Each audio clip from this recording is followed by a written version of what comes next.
Welcome to Canva. Today we're going to go through some of the basic tools of Canva so we can start to get comfortable. So this is the main home screen of Canva. This is where you can kind of see all the designs that I have done on Canva so far on my account. And this is the basic account. This is actually a nonprofit account. If you are a nonprofit, you can actually sign up for a free account with Canva, or there's also a premium membership, which unlocks a couple of abilities, which I'll show you a little bit later. But right now, this is technically the free version of Canva, so you can log on to Canva, create an account, and you don't have to pay any money for the version I'm going to use throughout this class. So this is the basic starting point. If I want to create any kind of flyer or logo, I'm going to go ahead and click on More in this Create a Design panel. And you can kind of see there's quite a wide array of sizes. So you could pretty much go wherever you want to go. Just for an example, we'll do a Facebook post. So I'm just going to choose as a social media post, a Facebook post. So it's going to go ahead and open my design.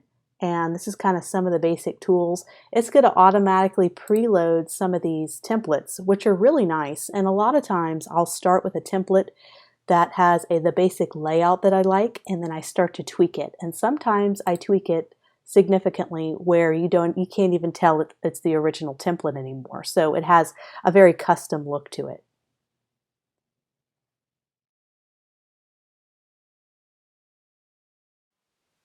So to add typography and type in Canva, it's very simple. You go down to this text tab right here and you're able to kind of drag and drop everything. Let's go up and you just see this add heading, you just drag it. So there's a heading, I'm going to drag over the subheading and a little bit of body text. So you can kind of see this already kind of done for you. If you want to have two headings and edit, you can. So let's go ahead and delete that.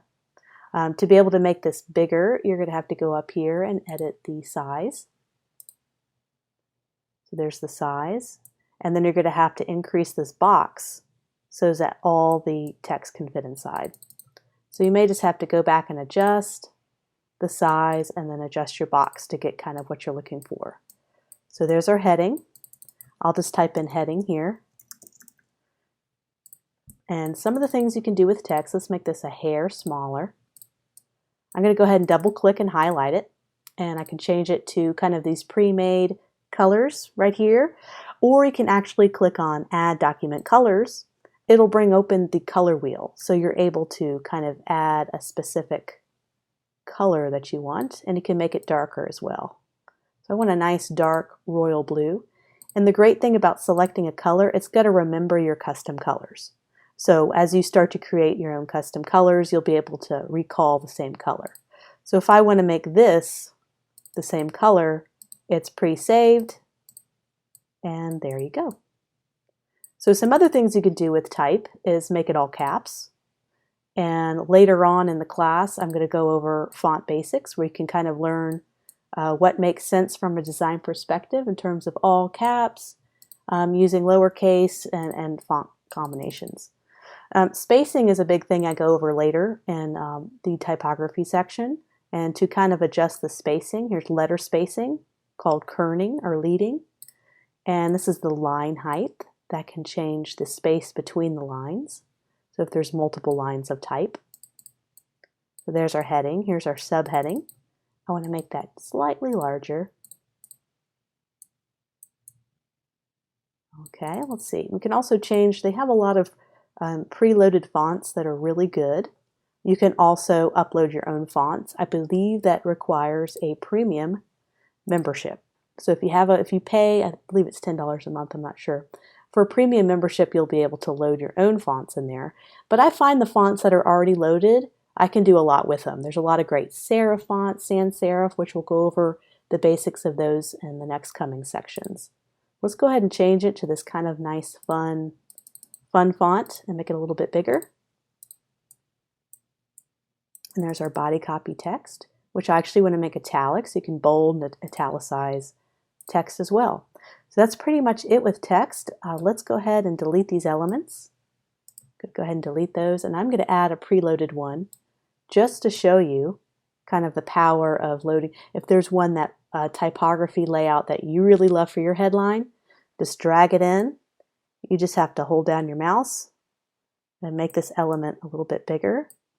And remember, when you select an element from a template or one of these pre-made objects, you can ungroup it and you can have more control over the individual elements now. So now they're all separated, they're not grouped together. And the opposite is true. Let's say I want to regroup them. I select them all and I group them, and now they're one unit, and I can make them smaller, this unit smaller or larger. So let's go ahead and ungroup, and we can edit this. We can actually change the color. We want to do our like a blue, and we can edit spacing, and we can actually even change the font type to but this gives us a good start.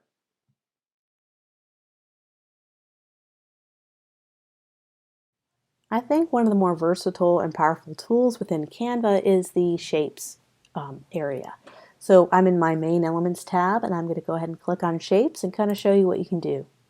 So they have a lot of different shapes that are already preloaded, and you can drag them in to create a combination of any kind of shape you want.